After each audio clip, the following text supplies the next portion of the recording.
श्री गणेशाय नमः। ओम नमो भगवते वासुदेवाय नमः। दोस्तों, बृहस्पतिवार का दिन भगवान विष्णु को समर्पित है। कहते हैं कि जो व्यक्ति हर गुरुवार को भगवान विष्णु की पूजा करता है और गुरुवार की कथा सुनता है, गुरु बृहस्पति और भगवान विष्णु की कृपा से उनकी सभी परेशानियां दूर हो जाती है। लेकिन गुरुवार के व्रत कथा और पूजा के कुछ नियम हैं जिनका बड़ी ही सावधानी से पालन करना चाहिए। गुरुवार व्रत पूजा कथा में कई ऐसी बातें बताई गई है जिन्हें मनुष्य को ध्यानपूर्वक अपनाना चाहिए। कहते हैं कि जो व्यक्ति श्रद्धा भाव से गुरुवार को भगवान विष्णु की पूजा करता है और गुरुवार व्रत की कथा कहता और सुनता है, उसकी गरीबी और कष्ट को भगवान विष्णु दूर कर देते हैं। जीवन में सुख समृद्धि के लिए गुरुवार के दिन आप भी इस गुरुवार व्रत कथा को सुने। बृहस्पतिवार के दिन सूर्योदय से पहले उठे और नित्य कर्म से निवृत्त होकर पीले रंग के वस्त्र पहने। इसके बाद पूरे घर में गंगा जल छिड़के। इसके बाद पूजा घर में श्री हरि विष्णु की मूर्ति या चित्र स्थापित करें। फिर पीले रंग के गंध पुष्प और अक्षत चढ़ाए। इसके बाद चना गुड़ और मुनक्का चढ़ाकर विधि विधान से पूजन करें। इसके बाद व्रत की कथा पढ़े। कथा पढ़ने के बाद केले के पेड़ में जल चढ़ाए। तो चलिए दोस्तों, हम श्रवण करें बृहस्पतिवार व्रत कथा। तो प्रेम से बोलो बृहस्पति महाराज की जय। दोस्तों, प्राचीन समय की बात है। भारतवर्ष में एक राजा राज्य करता था। वह बड़ा प्रतापी और दानी था। वह नित्य गरीबों और ब्राह्मणों की सेवा सहायता करता था।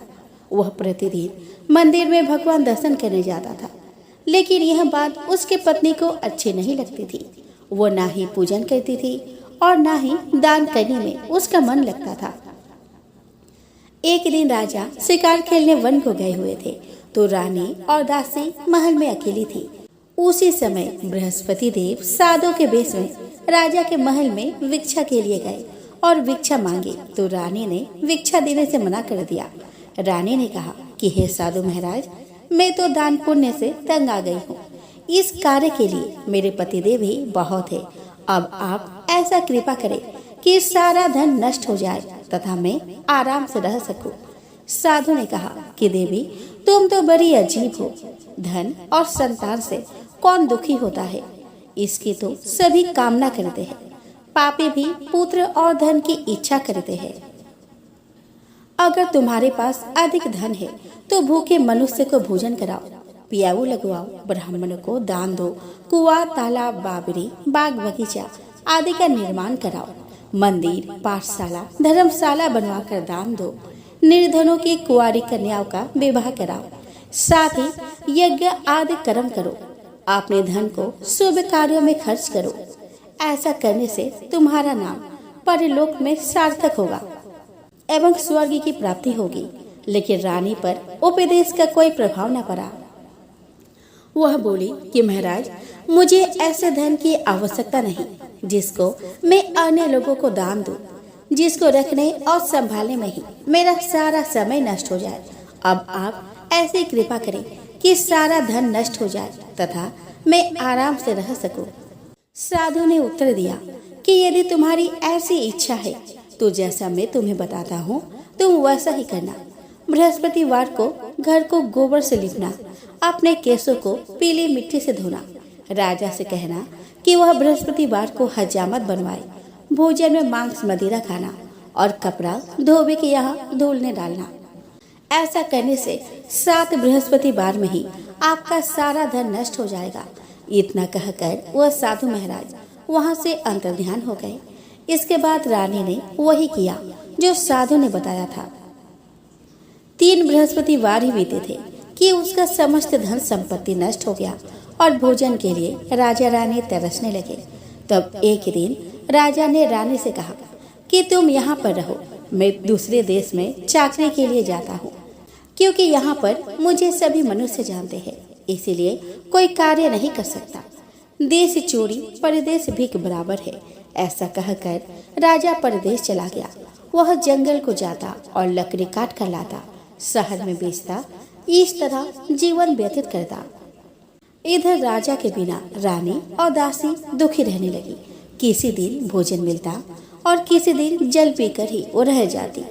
एक समय जब रानी और दासियों को 7 दिन बिना भोजन के रहना पड़ा, तो रानी ने अपने दासी से कहा कि हे दासी, पास ही के नगर में मेरी बहन रहती है, वह बड़ी धनवान है, तो उसके पास जा और 5 सेर बेझर मांग के ले आ, ताकि कुछ समय के लिए थोड़ा बहुत गुजर बसर हो जाए। दासी रानी के बहन के पास गई। उस दिन बृहस्पतिवार था। रानी का बहन उस समय बृहस्पतिवार की कथा सुन रही थी। दासी ने रानी की बहन को अपने रानी का संदेश दिया, लेकिन रानी के बहन ने कोई उत्तर नहीं दिया। जब दासी को रानी की बहन से कोई उत्तर नहीं मिला, तो वह बहुत दुखी हुई। उसे क्रोध भी आया। दासी ने वापस आकर रानी को सारी बात बता दी। सुनकर रानी ने कहा कि दासी, इसमें उसका कोई दोष नहीं है। जब बुरे दिन आते हैं तब कोई सहारा नहीं देता। अच्छे बुरे का पता विपत्ति में ही लगता है। जो ईश्वर की इच्छा होगी वही होगा। यह सब हमारे भाग्य का दोष है। यह सब कहकर रानी ने अपने भाग्य को कोसा। उधर रानी की बहन ने सोचा कि मेरी बहन की दासी आई थी, लेकिन मैं उससे नहीं बोली, इससे वह बहुत दुखी हुई होगी। कथा सुनकर और पूजा समाप्त कर वह अपने बहन के घर गई और कहने लगी कि हे बहन, मैं बृहस्पतिवार का व्रत कर रही थी। तुम्हारी दासी गई, लेकिन जब तक कथा होती है तब तक ना उठते हैं और ना ही बोलते हैं, इसलिए मैं नहीं बोली। कहो, दासी क्यों गई थी? रानी बोली कि बहन, हमारे घर अनाज नहीं था। ऐसा कहते कहते रानी की आंखें भर आई। उसने दासिया समेत 7 दिन तक भूखा रहने के बाद भी अपने बहन को बता दी। इसीलिए मैंने दासी को तुम्हारे पास 5 सेर बेजल लेने के लिए भेजा था। रानी की बहन बोली कि बहन देखो, बृहस्पति देव सबकी मनोकामना पूर्ण करते हैं। देखो, शायद तुम्हारे घर में अनाज रखा हो। पहले तो रानी को विश्वास ही नहीं हुआ, परंतु बहन के आग्रह करने पर उसने दासी को अंदर भेजा। दासी घर के अंदर गई तो वहां पर उसे एक घड़ा बेझर से भरा मिला। उसे बड़ी हैरानी हुई। उसने बाहर आकर रानी को बताया। दासी रानी से कहने लगी कि हे रानी, जब हमको भोजन नहीं मिलता तो हम व्रत ही तो करते हैं, इसीलिए क्यों ना इनसे व्रत और कथा की विधि पूछ ली जाए। हम भी व्रत किया करेंगे। दासी के कहने पर रानी ने अपने बहन से बृहस्पतिवार व्रत के बारे में पूछा। उसके बहन ने बताया कि बृहस्पतिवार के व्रत में चने की दाल, गुड़ और मुनक्का से विष्णु भगवान का और केले के वृक्ष के जड़ में पूजन करे और दीपक जलाए और कथा सुने। उस दिन एक ही समय भोजन करे। भोजन में पीले खाद्य पदार्थ का सेवन जरूर करे। इससे गुरु भगवान प्रसन्न होते हैं और अन्य पुत्र और धन का वरदान देते हैं। साथ ही सभी मनोकामनाएं पूर्ण करते हैं।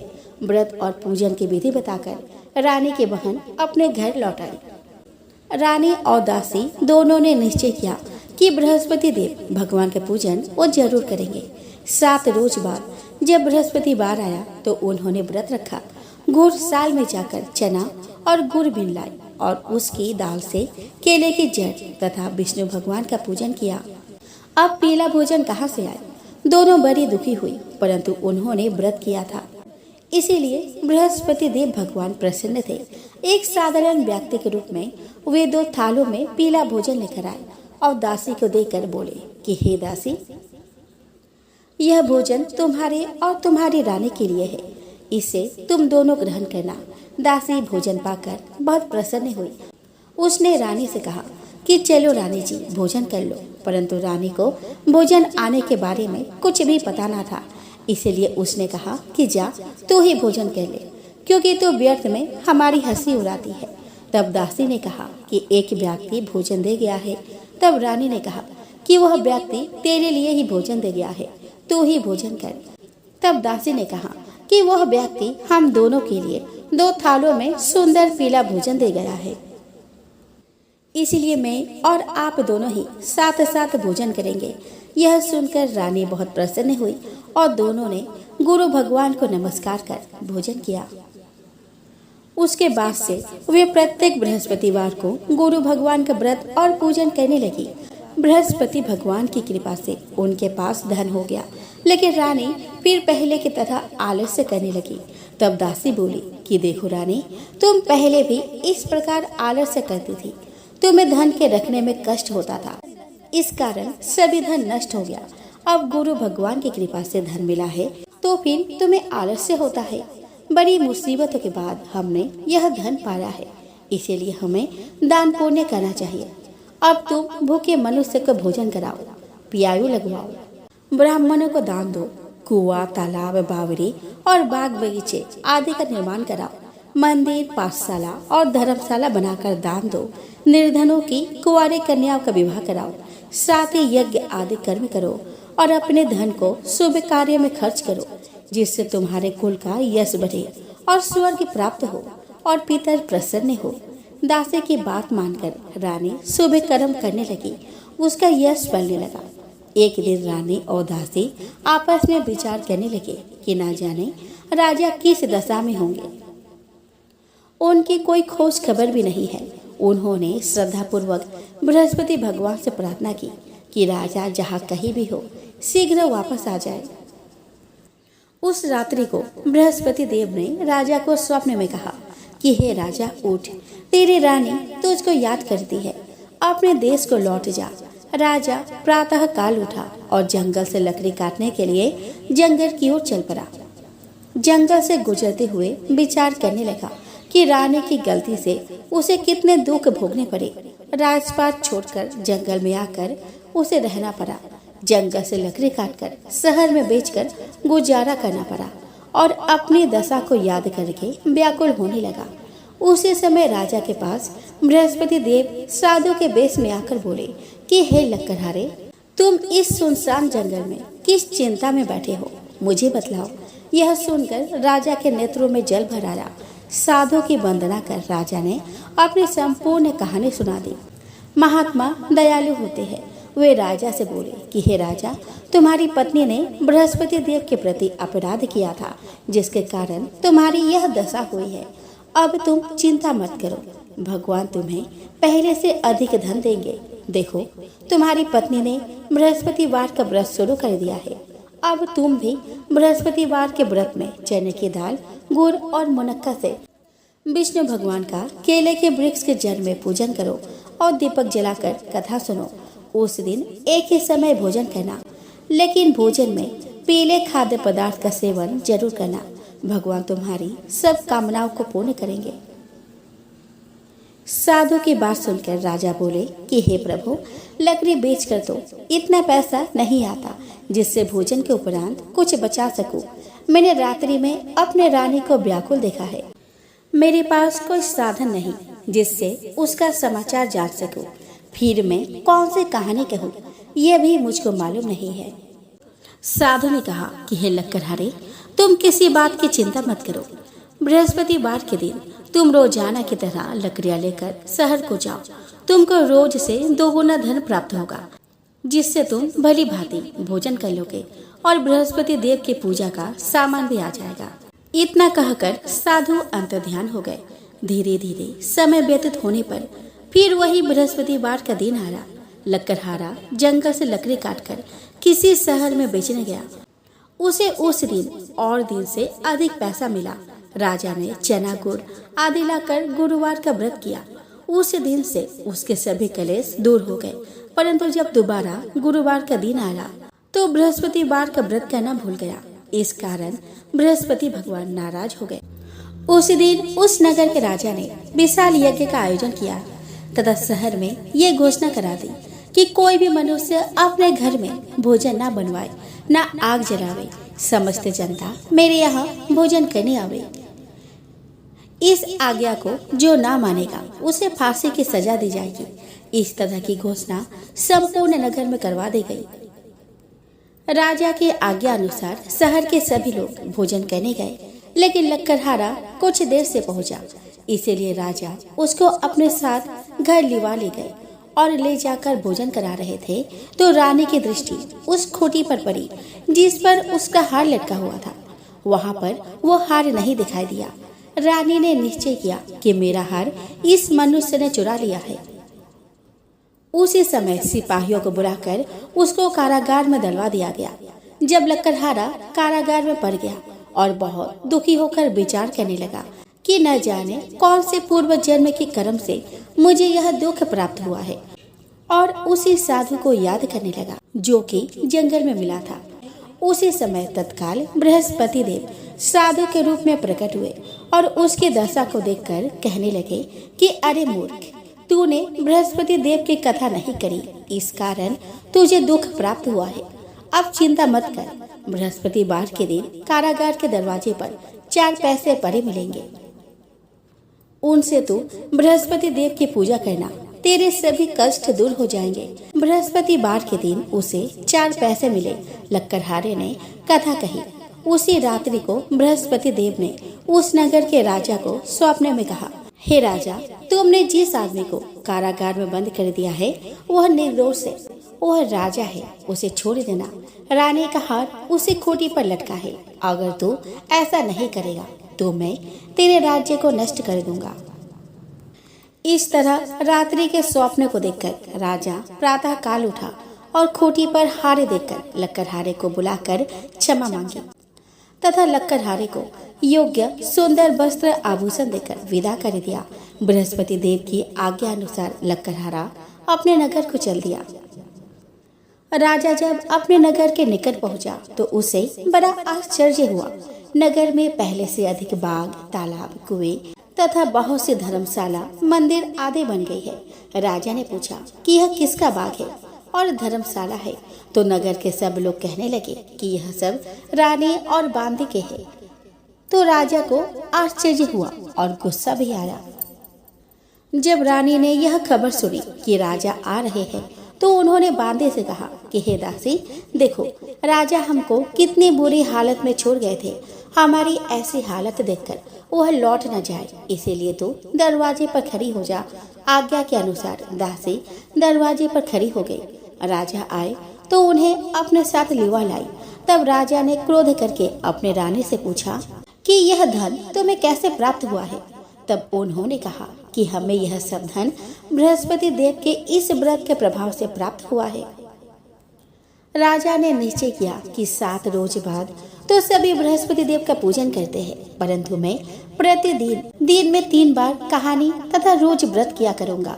अब हर समय राजा के दुपट्टे में चने की दाल बंधी रहती तथा वह दिन में 3 बार कहानी कहता। एक रोज राजा ने विचार किया कि चलो अपने बहन के यहाँ हो आवे। इस तरह निश्चय कर राजा घोड़े पर सवार हो अपने बहन के यहाँ को चलने लगा। मार्ग में उसने देखा कि कुछ आदमी एक मुर्दे को लिए जा रहे हैं। उन्हें रोककर राजा कहने लगा कि अरे भाइयों, मेरी बृहस्पति देव की कथा सुन लो। वे बोले कि लो, हमारा तो आदमी मर गया है और इसको अपनी कथा के पड़ी है। परंतु कुछ आदमी बोले कि अच्छा कहो, हम तुम्हारी कथा भी सुन लेंगे। राजा ने दाल निकाली और जब कथा आधी हुई तो मुर्दा हिलने लग गया, और जब कथा समाप्त हुई तो राम राम करके मनुष्य उठकर खड़ा हो गया। आगे मार्ग में उसे एक किसान खेत में हल चलाता मिला। राजा ने उसे देख और उससे बोला कि अरे भाई, तुम मेरी बृहस्पतिवार की कथा सुन लो। किसान बोला, जब तक मैं तेरी कथा सुनूंगा तब तक 4 हरैया जोत लूंगा। जा अपनी कथा किसी और को सुनाना। इस तरह राजा आगे चलने लगा। राजा के हटते ही बैल पछाड़ खाकर गिर गए और किसान के पेट में बड़ी जोर का दर्द होने लगा। उस समय उसकी माँ रोटी लेकर आई। उसने जब यह देखा तो अपने पुत्र से सब हाल पूछा और बेटे ने सभी हाल कह दिया। तो बूढ़िया दौड़ी दौड़ी उस घुड़सवार के पास गई और उससे बोली कि मैं तेरी कथा सुनूंगी, तू अपनी कथा मेरे खेत पर चलकर ही कहना।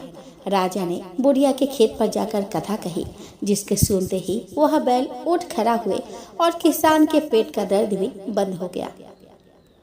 राजा अपने बहन के घर पहुंचा। बहन ने भाई की खूब मेहमानी की।